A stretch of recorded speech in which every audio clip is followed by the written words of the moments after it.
We reported on 2 lawsuits alleging that top broker Oren Alexander and his twin brother Alon Alexander had raped and sexually assaulted 2 women in separate incidents in New York more than a decade ago.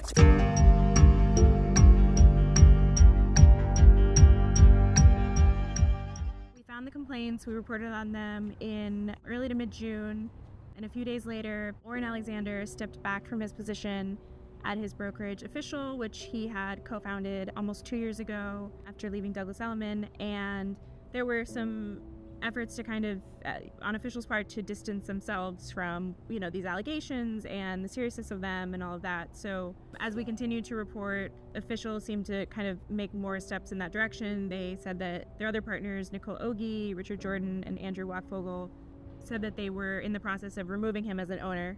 Since then, also, we reported that Tal Alexander, who is Oren's brother and partner, was also accused of rape in an alleged incident that included his brother Alon and that Oren allegedly orchestrated.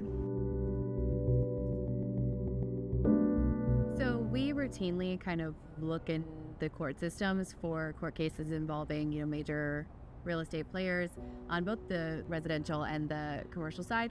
So we had done a sweep and we happened to find these, the first 2 lawsuits that were filed against Oren and Alon. The first 2 lawsuits that we found were filed under the Adult Survivors Act, which is the same kind of provision that E. Jean Carroll sued former President Trump under. It was a New York state law that temporarily kind of eliminated the statute of limitations for civil sexual assault cases. Those were the first 2 lawsuits, and then the other lawsuit that we wrote about more recently, the one involving Tal, that one was filed under the New York City Gender-Motivated Violence Protection Law, and there was a recent extension of that law that opened up that statute of limitations.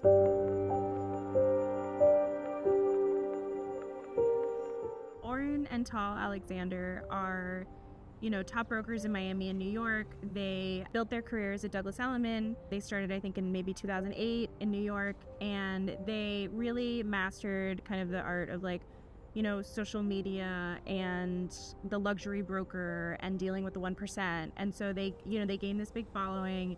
They represented major clients, celebrities, and billionaires in record deals in both, New York and Miami and other parts of the country. And I believe even a referral in London. So they were very good at building that network and building that profile online. And so, they were the top brokers at Elliman. They were, in our rankings, both in New York and Miami, for years. So that's kind of the significance of it, is that, these are obviously very serious allegations, but I think kind of the reaction, after and the additional lawsuit and, the way that the company has tried to kind of distance itself kind of shows how big this has gotten since we first reported on those 2 complaints.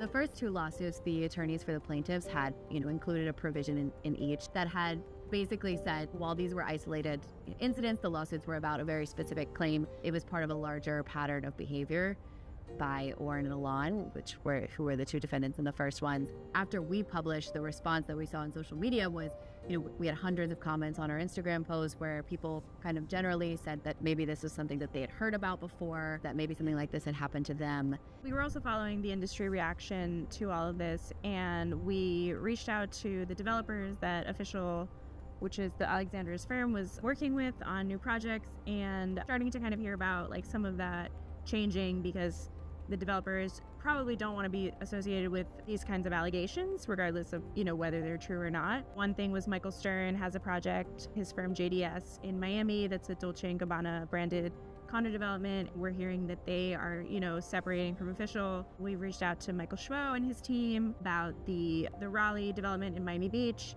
And then there's a smaller project also in South Florida, Indian Creek Residences, and they're declining to comment. But there is kind of the bigger picture. It's not just these 2 agents, it's the company that they co-founded. It's the agents that they brought on, and what is going to happen with them. Are they going to go to other firms? Are they going to stick with Official? Is Official going to, remain in place? So we'll be, continuing to follow that. I do believe that you'll still kind of see some movement there because there seems to be more as we continue reporting.